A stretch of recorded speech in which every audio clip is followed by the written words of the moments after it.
सामान्यतः जंगल में तरह तरह के जानवर रहते हैं। उसी जंगल में एक छोटा सा सांप अपना बिल बनाए हुए उसमें वास करता था। वह चूहे, बतख आदि छोटे छोटे जानवरों को खा के अपना दिन गुजारता था। उसका डर बस छोटे जानवरों तक ही सीमित था। धीरे धीरे वह बड़ा होने लगा। अब शरीर भी बढ़ गया तो उसे ज्यादा खाना खाने की आवश्यकता बन पड़ी। इस तरह वो एक दिन में बहुत सारे छोटे छोटे जानवरों को खा जाता था। अरे क्या करूं, जितना भी खाओ पेट नहीं भर रहा है। ऐसे कहते हुए चिड़िया, चूहे, बतख आदि अन्य जानवरों को खाया करता था।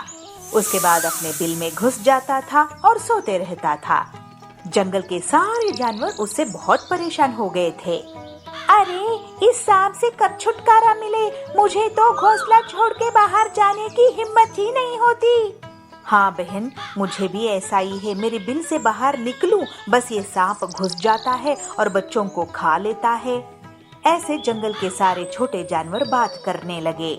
जैसे जैसे समय बीतता गया, सांप का शरीर और बड़ा होते गया। अब उसे अपने बिल में घुसने में भी मुश्किल हो रही थी।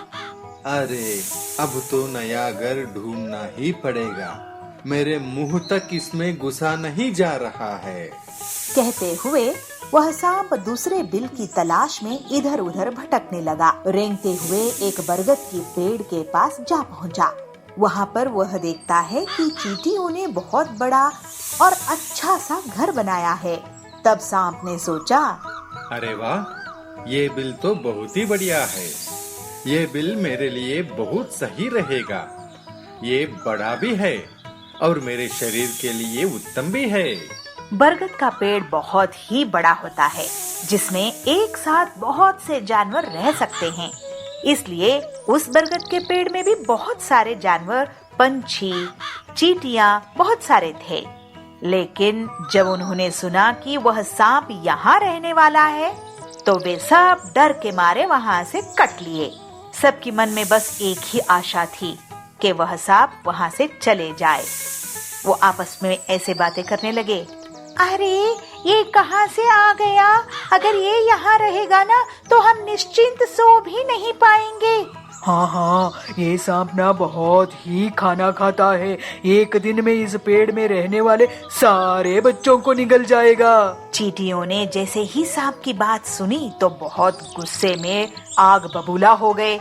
तो सब एकजुट होकर ये निर्धार करते हैं कि सांप के ऊपर एक साथ हमला करने वाले हैं। अरे इसको छोड़ना नहीं, अगर आज छोड़ देंगे तो हम बेघर हो जाएंगे। हाँ, हमें पता है, ये ना हमारे घर छीनने के अलावा इस पेड़ में रहने वाले सारे चिड़ियों को भी खा जाएगा।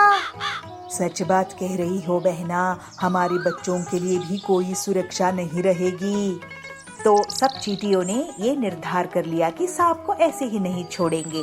सब ने एकजुट होकर सांप के पूरे शरीर पर लपट गए और काटने लगे। ऐसे में सांप छटपटाने लगा और तुरंत वहाँ से भाग निकला। इस तरह से छोटी सी दिखने वाली चींटियों ने एक बड़े से सांप को भगा दिया। उसके बाद पेड़ पे बसे हुए सारी चिड़िया, कबूतर, कोयल सारी चींटियों के पास आके धन्यवाद कहा। अरे आपने बहुत साहस की काम किया। धन्यवाद हम सबकी जान बचाने के लिए। अरे तुम्हारी हिम्मत की तो दाद देनी पड़ेगी, इतने बड़े सांप को भगा दिया। धन्यवाद धन्यवाद, बहुत बहुत धन्यवाद। इसीलिए कहते हैं ना, जो जैसा दिखता है वैसा होता नहीं। चुनमुन दिल्ली में रहती है अपने पति और एक बेटे के साथ, जिसका नाम सोनू है। चुनमुन ने अपने बेटे सोनू की शादी गांव में रहने वाली एक लड़की से कराई है, जिसका नाम टूनी है। टूनी गांव की रहने वाली लड़की है और उसको शहर के तौर तरीकों की ज्यादा जानकारी नहीं थी, इसलिए उसकी नंद उसको गंवार होने का अक्सर ताना दिया करती थी। एक दिन उसकी ननद बाहर से एक पिज्जा ऑर्डर करती है, जिसे देख टूनी कहती है, अरे दीदी जी, ये आप क्या ले आई? हमने तो खाना बना लिया है, मटर पनीर बनाया है, पता नहीं आप ये क्या ले आई? अरे ये पिज्जा है। खैर आप कहाँ जानती होंगी, आपने तो इसकी शक्ल भी नहीं देखी होगी। पिज्जा, इसे पीते हैं क्या? अरे इसे पीते नहीं है, इसे खाते हैं। खैर मैं भी कहाँ अपना सर खपा रही हूँ, आप गवार को क्या पता होगा। दोनों के बीच ऐसे ही तू मैं चल रही थी। तभी टूनी की सास चुनमुन वहाँ आती है। अरे क्यों शोर मचा रखा है, और ये क्या पिज्जा मंगवाया है? अरे इसे खोलो तो ना। अरे माँ मैं इसे खोल ही रही थी कि तभी भाभी के सवाल जवाब चालू हो गए। अरे तो माँ जी जब हमें पता नहीं है कि ये क्या चीज है तो हम पूछे भी ना क्या?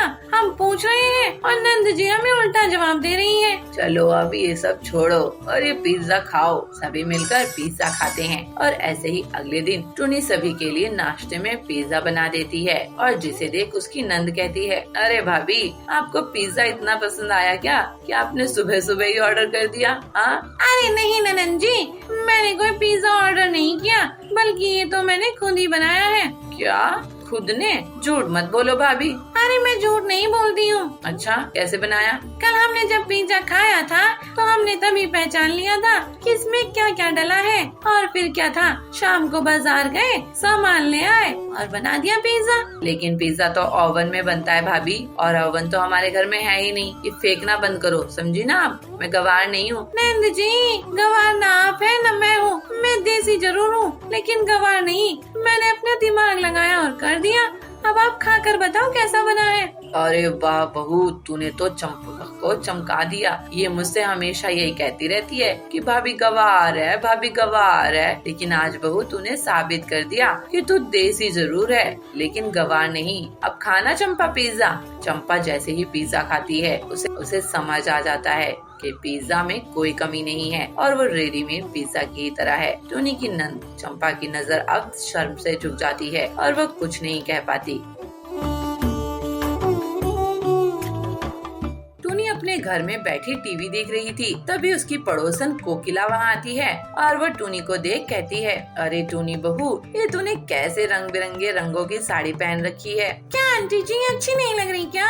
अरे बिल्कुल भी नहीं। चल जो कोई दूसरी साड़ी पहन कर आ, तू नई नवेली बहू है, कुछ अच्छे रंग की साड़ी पहना कर। ठीक है आंटी जी, मैं अभी आपको कुछ साड़ी पहन कर दिखाती हूँ, फिर आप बताना मैं कैसी लग रही हूँ। टूनी अपने कमरे में जाती है और अलग अलग रंगों की साड़ी पहन कर आती है, लेकिन कोकिला को कोई भी साड़ी पसंद नहीं आती। लेकिन जब टूनी एक हरे रंग की साड़ी पहन कर आती है तो कोकिला कहती है, हाँ ये साड़ी बहुत अच्छी लग रही है टूनी बहू, वैसे तुझ पर हरा रंग सबसे ज्यादा खिलता है, तू इसी रंग की साड़ी पहना कर। टूनी की तारीफ करके कोकिला वहाँ से चली जाती है और तभी टूनी की सास चंपा भी आती है और कहती है, अरे टूनी बहू, ये साड़ी तो बहुत खिल रही है तुझ पर, ला मैं तेरी नजर उतार दूं, कहीं तुझे किसी की नजर न लग जाए। चंपा अपनी बहू को काला टीका लगा देती है और उसकी नजर उतारती है और उसकी बलाई भी लेती है। तभी उसका पति सोनू भी उसकी तारीफ करता है, अरे आज तो तुम एकदम हीरोइन लग रही हो, पटाखा लग रही हो। हाँ सच में, कहीं आप झूठ तो नहीं बोल रहे? अरे नहीं नहीं टूनी,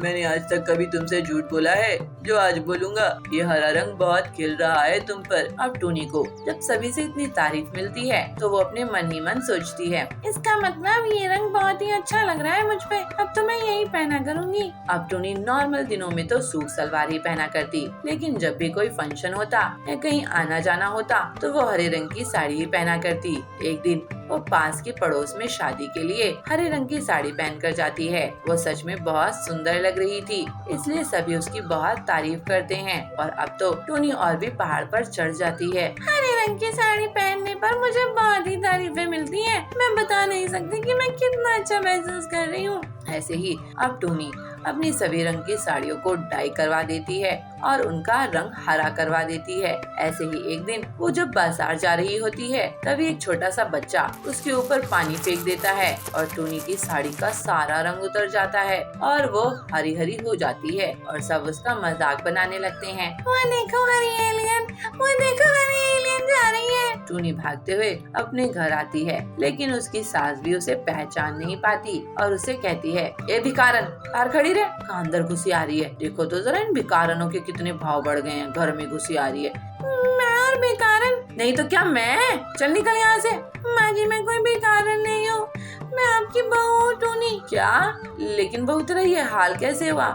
टूनी उसे पूरी बात बताती है। चल अब नहा ले जा। हाँ माँ जी जाती हूँ। टूनी सीधा जाकर नहा लेती है और उसका अब वो हरा रंग उतर जाता है। लेकिन उस दिन के हादसे के बाद से वो कभी भी हरी रंग की साड़ी नहीं पहनती और साड़ी तो साड़ी, वो तो साड़ी पहनना ही छोड़ देती है।